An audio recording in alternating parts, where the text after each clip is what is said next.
Hello, guys. How are you doing? So good to see you. Last time I saw you was over a computer screen. Over a computer screen in a Starbucks. In a Starbucks. Very, very true. I wanted to ask, how's your guys' Comic-Con? Is this your first, or are you... This is my first Comic-Con. I'm really sad that my dad isn't here because he loves Comic-Con, but he's stuck at work. He has to work at the Princess Breakfast in Disney. Did you beat him? Like, did you go to Comic-Con before your dad did? Yeah. Well, no, I think my dad's been to a couple Comic-Cons, maybe like one or two. But yeah, he really likes it, and this is my first. Is this your first? I've been a few times. Okay. Yeah. Well, so There's a lot going on. yeah, there's a lot of stimulus. Well, and so I wanted to ask you guys. This movie reminded me a lot of, I don't know if you've seen the movie Colossus, where it is like Jason Sudeikis and Anne Hathaway's like anxieties and angers manifest themselves in monsters that destroy things. And I love movies like that where it is something that is, not within our control kind of becomes something bigger than we expect. And with a movie like this, yes, it's artwork coming to life, but it is kind of the same idea of we never expected that thing to kind of wreak havoc on the world. Yeah. And so for you guys, what was the most exciting part about being a part of something that is so unique and such a weird little subgenre that we don't really get into that often? Yeah. And getting to like make something special within that. Yeah. Can you be our publicist? Yeah, sure. Because I'll that take a new was pretty fantastic. Got a new The job. check is in the mail. What's funny is that because we describe it like Inside Out meets Jurassic Park. Yeah. Where it's all of these, because the show is the movie is such a fun family movie with these, undertones of processing feelings, and her feelings really come to life, and it's so beautiful. But there's a lot to think about. So I love how you said it better. What about you? How was it getting to be in a movie like this, where you get to see kind of all this art come to life in like a way that you maybe wouldn't in other movies? Well, this is my first film, and it was definitely a unique one. And Callan's really funny in the movie. yes, I'm the comedic relief. The comedic relief.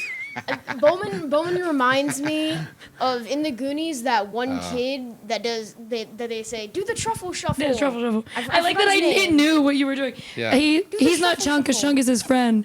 Oh, I forget. Now this is bad. I love the Goonies. That's one of my favorite movies. Love it. But yeah, he does the truffle shuffle. Yeah. I know exactly what you're talking about. That was a kind of a big inspiration for Seth Worley, the director, because he's the writer and director of this. Is like his goal was he's got 4 kids. 4 kids or 3? Maybe I think it's 4. 3 kids, and he just couldn't find something to like watch the family that doesn't drive him crazy.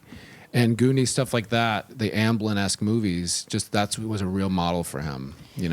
Yeah, because we don't really have movies like that anymore. There was a movie that came out from A24 called The Legend of Ochi, and it felt like giving kids their own kind of Goonies. Yeah. And this feels the same way. So you said you like the Goonies. It kind of was, do you have movies that like we probably grew up with that are your favorite and like were passed down to you?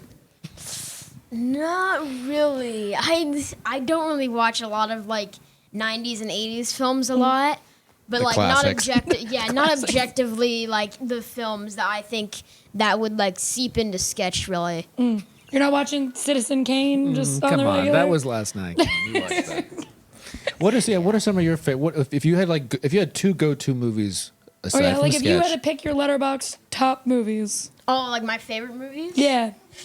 Ooh, that's a good one. That's a good one. I'm a fan of Marvel a lot. I liked Venom, Let There Be Carnage. And I also, another favorite movie. I mean, I have to say Sketch. It's just really like a unique, funny, genuine movie. Yeah, I really like it. Are you coming for my publicist job that I stole at the beginning of the... Good answer, Callan. Good answer. Yes, great answer. What I wanted to ask you is, you are still a child, so you can probably go and procure it. Did you have something when you were a kid that, like, if it came to life, you're like, this would be absolutely terrifying for somebody to see this thing that is beloved to me, but nobody else would think this was like... Oh, that was beloved? Yeah. Oh, that was like, I had a blanket that was in tatters, and if it came like Aladdin's magic carpet, they'd be like, I'm not getting on that You're thing. falling through the holes. Yeah, they're like, I'm not getting on that thing. Oh, that's terrible. I was a big fan of the Muppets growing up, and so like I liked Scooter.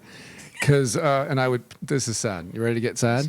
I would put my inhaler in his hand, and I'd be like, he's like me. That's sad. So maybe I was a real life Scooter with an inhaler, and everybody was like, "I don't want to see that." Now I'm like Scooter come to life, just holding an inhaler, not doing anything with it, just like. And that's actually why I love Goonies, because the lead character had his inhaler, and I remember seeing that and being like, "Oh, he's one of us. He's one of me," and I was thrilled.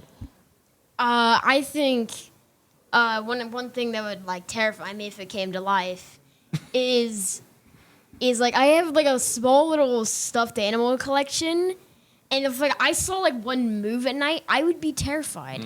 I would not like that. Like I mean, they're cute and all, like they're like little kawaii little things, but it would be terrifying if it moved. What was the one we just saw that everybody's talking about?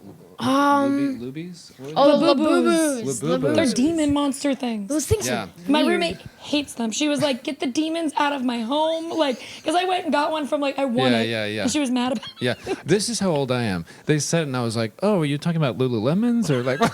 I was like, "Is this like an activewear?" You're like, line? "What is this? A cough drop? Like, what am I doing?" All right. What is this? Is it a new medicine? Yeah, totally. Yes, it's Robitussin. For a last question I want to ask you guys, you're working with comedy legends. I don't know if you know this. Icons. But you're working with comedy legends. But it is like a very, very sweet movie that does have those comedic undertones that makes it something special. For you guys, what are you the most excited about with audiences getting to see Sketch? Well, I feel like I love the emotional parts of the movie, and I feel like Bowman was a needed part in the movie, and I'm glad that I got the role so I could really bring the life to the movie. Because without Bowman, it's just a really sad movie. It's depressing. I mean, it's a bit uplifting where they eventually solve the problem and everybody's emotional issues get handled. But with Bowman, it really like. Yeah, totally. It really You're just, getting like, your next lifts it up. job I mean, right now. But in addition to that, because there really is like a great emotional foundation, the way Seth has brought these drawings to life, because Amber draws them, and they don't feel CGI, they don't feel AI. You can see kind of the chalk in them, you can see the crayon in them, the Sharpie, and they have this roughness to them, and it's just eye candy. I mean, he just did such a beautiful job, and so I'm excited for that first moment when they come alive. Yeah, just the texture on it just feels really like real almost. Yeah. Like it feels like they did it with like props almost, but no, it's CGI and you can't even notice. Yeah. It's the magic of movie making. Yep. Well, thank you guys so Movie-making. much. Thanks for having I us. can't wait for everyone else to Thank get you. to see Sketch. You've got such a great voice. Yes. Well, it's gone now. It's gone. Such a great voice.